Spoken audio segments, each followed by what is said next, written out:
लग्नाची बेडी या मालिकेच्या पुढील भागामध्ये आपल्याला एक जबरदस्त असा ट्विस्ट पाहायला मिळणार आहे. कृष्णा घरी आल्यापासून राजश्रीच्या तब्येतीमध्ये फरक पडत आहे. ती आता व्यवस्थित होत आहे. पण राजश्रीला ही गोष्ट अजूनही माहीत पण नाही आता की सिंधू ही आणि राघव सिंधू नसून यांनी कृष्ण लग्न आहे. करणं गरजेचं आहे असं तिला वाटतंय आणि तो प्रश्न आता तिने सिंधू आणि राघव यांच्यापुढे मांडलेला आहे. ती राघवला म्हणते, राघव, मला असं वाटतंय की तुम्ही दोघांनी आता लग्न केलं पाहिजे. कारण किती दिवस झालं की तुम्ही एकमेकाची एवढी काळजी घेताय, तुम्ही एकमेकावर प्रेम करताय, ही गोष्ट आमच्या काय लक्षात येत नाही का? सिंधू, तू सुद्धा राघववर मनोमनी खूप प्रेम करते आहे हे मला माहीत आहे. मग आता आपण थांबायला नको. ही गोष्ट ऐकल्यावर रुक्मिणी आणि मधू यांना मात्र चांगलाच धक्का बसलेला आहे. कारण आता ही रस्त्यावरची कृष्णा आपल्या घरची सून होणार आणि आत्तापर्यंत आपण जेवढे काय डाव साधले होते ते सगळे एका क्षणात हाणून पाडले जाणार असं मधूला वाटत आहे. पण राजश्री मात्र या गोष्टीवर ठाम आहे. ती राघव आणि सिंधूला म्हणते की राघव आणि सिंधू, आता माझी तब्येत अजून तुम्हाला चांगली व्हावी वाटत असेल, मी ठणठणीत बरी व्हावी असं तुम्हाला वाटत असेल, तर तुम्ही दोघांनी लवकरात लवकर लग्नाचा निर्णय घेणं गरजेचं आहे. माझ्या वेणूला आणि सावीला देखील बोलवून आणा. ते देखील या लग्नाला असले पाहिजेत आणि मला तुमचं लग्न पाहायचं आहे असं आता राघवला सांगून टाकलेलं आहे. पण आता राघवच्या पुढं प्रश्न पडला आहे की यावर नक्की काय उत्तर द्यावं. खरं तर राघवला शंका आहे की ही सिंधूच आहे, ही कृष्णा नाही आहे. हे सगळं बोलणं झाल्यानंतर राघव स्वतः कृष्णाकडे गेलेला आहे. आता आई काय म्हणली आहे ते तू ऐकलं असशील. आपल्या या मिशनमध्ये आईची तब्येत चांगली होण्यासाठी आपल्याला काहीही करणं गरजेचं आहे आणि त्यामुळे आता आपण दोघांनी लग्न करणं हाच एक पर्याय उरलेला आहे असं तो कृष्णाला सांगतोय. तेव्हा मात्र कृष्णाला एकदम धक्का बसतो. कृष्णा म्हणते, पण मी काय तुमची सिंधू नाही आहे. मी कृष्णा आहे आणि आपण तुमच्याशी अजिबात लग्न करू शकत नाही.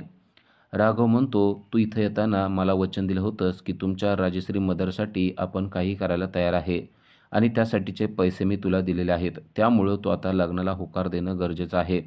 तेव्हा कृष्णाला प्रश्न पडतो, आता यावर काय बोलावं? कृष्णा म्हणते, पण आपण लग्नासाठी होकार दिलेला नाही आहे. आपल्याला तुमच्याशी लग्न करायचं नाही आहे. तुम्हाला आपण सांगितलं ना, आपण 17 आहे आणि आपलं लग्न फक्त सल्लूशी होणार आहे. आपल्याला फक्त सल्लूशी लग्न करायचं आहे, आपल्याला तुमच्याशी लग्न करायचं नाही आहे असं म्हणून सिंधू मुद्दाम हा विषय टाळण्याचा प्रयत्न करत आहे. पण राघवला देखील हेच जाणून घ्यायचं आहे की ही नक्की कृष्णा आहे की सिंधू आहे. ही जर का लग्नाला नकार देत असेल तर ही नक्कीच सिंधू असणार आहे. कारण सिंधूच्या डोक्यामध्ये दुसरा काहीतरी विचार असणार आहे आणि तो आपल्याला ती सांगत नसणार आहे. यामुळे ती लग्नाला नकार देत असणार आहे असा समज आता राघवने करून घेतलेला असतो. आणि राघव जाणीवपूर्वक कृष्णाला म्हणत असतो की आता आपल्याला लग्न करणं गरजेचंच आहे. पण कृष्णा मात्र या गोष्टीला तयार नसते. त्यानंतर राघवने ऋषभला फोन केलेला आहे. तो ऋषभला सांगतोय की आज आईने कृष्णाला सांगितलं की तुम्ही दोघांनी लग्न करा. हे ऐकल्यावर ऋषभला धक्काच बसतो. ऋषभ म्हणतो, पण ती सिंधू नाही आहे, ती कृष्णा आहे. ही गोष्ट आता आईला सांगण्याची गरज आहे. त्यावर राघव म्हणतो की ही जर का गोष्ट आत्ता तिला सांगितली तर तिला अजून मोठा धक्का बसेल आणि आपण केलेल्या फसवणुकीमुळे तिची तब्येत अजूनच खराब होऊ शकते. ऋषभ म्हणतो, मग तुझ्या डोक्यामध्ये काय आहे? तेव्हा ऋषभला राघवने सांगितलं आहे की मी कृष्णाशी खरं तर लग्न करायला तयार आहे. पण तुला एक गोष्ट सांगू का? ही जर का सिंधू असेल तर ती लग्नास तयार होणार नाही असं मला वाटतंय. आणि त्यामुळं मी आज मुद्दाम जेव्हा तिला भेटलो आणि लग्नासाठी विचारलं तेव्हा तिने स्पष्टपणे नकार दिला. मला असं वाटतंय की सिंधूच्या डोक्यामध्ये नक्कीच दुसरे काहीतरी विचार आहेत पण ती आपल्याला आत्ता सांगत नाही आहे. मला तिला बोलतं करायचं आहे आणि नक्की काय झालेलं आहे, त्या 1 महिन्यामध्ये अशी काय गोष्ट घडलेली आहे की जी तू आमच्यापासून लपवत आहे ते विचारायचं आहे. पण ती अजिबात माझ्याशी त्या विषयावर बोलत नाही आहे. आता मी मुद्दाम तिच्यामागं लग्नाचा तगादा लावणार आहे. जर का तिने लग्न करण्यास नकार दिला तर मी तिला स्पष्टपणे विचारणार आहे की सिंधू, नक्की काय झालं आहे ते सांग. 1 महिन्यामध्ये अशी कोणती गोष्ट झाली की जी गोष्ट तू माझ्यापासून लपवत आहे? असं म्हणून त्याने आता ड्रामा करायला सुरुवात केलेली असते. राघवने घरामध्ये एक छोटी आग लावलेली आहे आणि त्यामध्ये तो सिंधूचे सर्व आठवणी आणि फोटो जाळत आहे आणि तो मुद्दाम मोठमोठ्याने वरडून ते करत आहे की जेणेकरून ती गोष्ट कृष्णाला ऐकू जावी. आणि कृष्णा त्याच्या आवाजाने त्याच्या पाठीमागं आलेले असते. आता हे सिंधूपुराण मी बास करत आहे.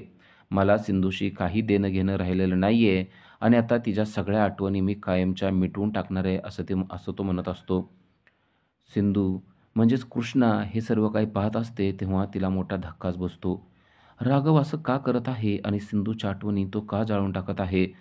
सिंधूला त्याच्या आयुष्यातून तो का काढत आहे असा प्रश्न तिला पडलेला आहे. आणि राघवने खरोखरच टराटर सगळे फोटो फाडायला सुरुवात केलेली आहे. डॉक्युमेंट फाडायला सुरुवात केलेली आहे आणि त्या जाळामध्ये ते फेकत आहे. हे पाहून कृष्णाला खूपच वाईट वाटतं. राघवला आपण कसं समजावून सांगावं हेच तिला कळत नाही. आपण याला सांगावं का आपणच सिंधू आहे आणि हे तू करण्याची काही गरज नाही आहे. मी तुला माझ्या मनातलं सगळं काही सांगायला तयार आहे असं त्याला बोलावं का?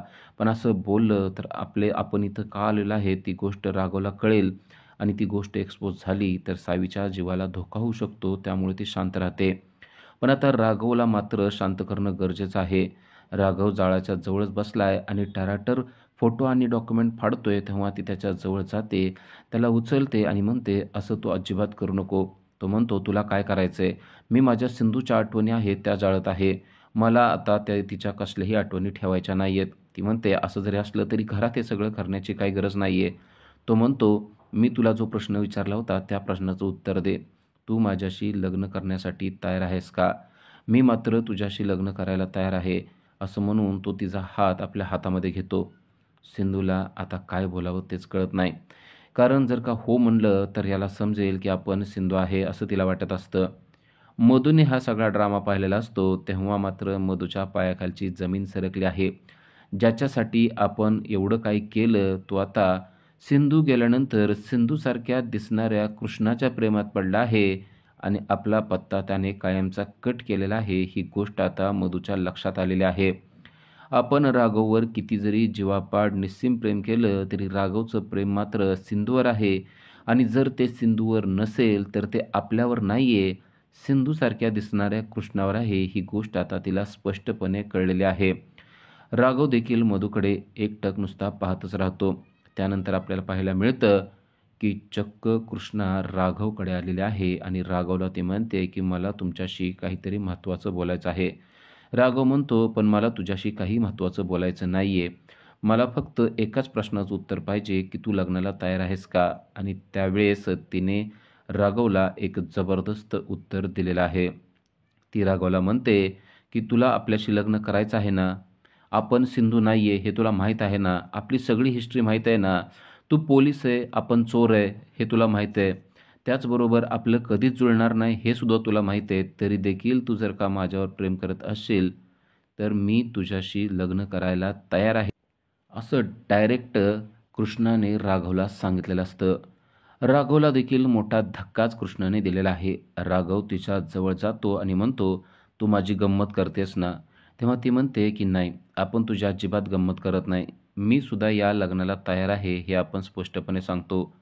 राघवच्या मनामध्ये मात्र विचार येत असतात की जर ही लग्नाला तयार झाली आहे तर खरोखर ही कृष्णाच असेल का? पण आता कृष्णाने देखील राघवची परीक्षा घ्यायचं ठरवलंय. राघव नक्की काय करतो हे तिला पाहायचं आहे. ती राघवला म्हणते, "आता मी तुला स्पष्टपणे सांगते ना, मी या लग्नाला तयार आहे. बोल, आपल्याशी लग्न करणार आहेस ना? कधी करणार आहेस सांग." त्यानंतर मुद्दाम कृष्णा मधूला भेटायला जाते आणि मधूला सांगते की आता आम्ही दोघं लवकरच लग्न करणार आहोत. मधू म्हणते, "पण तू कृष्ण आहे ही गोष्ट राजश्रीला समजली तर तुमच्या या लग्नाला ती कधीच होकार देणार नाही." त्यावेळेस ते मधूला म्हणते की "असं तिला जाऊन कोण सांगणार आणि तू जर का सांगितलं तर आता मी राघवला सांगून तुझीसुद्धा या घरातून सुट्टी करू शकते. कारण आता राघव मला सिंधू समजतोय आणि सिंधूसाठी राघव काहीही करू शकतो ही गोष्ट तुला चांगलीच समजलेली आहे. त्यामुळं तू आता या फंद्यात न पडता शांत राहणं हा एकमेव पर्याय तुझ्याकडे आहे. आपली दोस्ती तोडायला मला एक क्षणसुद्धा लागणार नाही ही गोष्ट लक्षात ठेव." असा दम आता तिने मधूला दिलेला असतो आणि मधूला शांत राहण्याशिवाय काही पर्याय नसतो. आता राघव आणि सिंधूचं लग्न कसं होतंय, त्याचबरोबर त्यावेळेस मधूचे काय हाल होत आहेत ते आपल्याला पुढील भागामध्येच पाहता येणार आहे. अशाच अपडेटसाठी आजच आमच्या चॅनलला सबस्क्राईब करा. थँक्यू.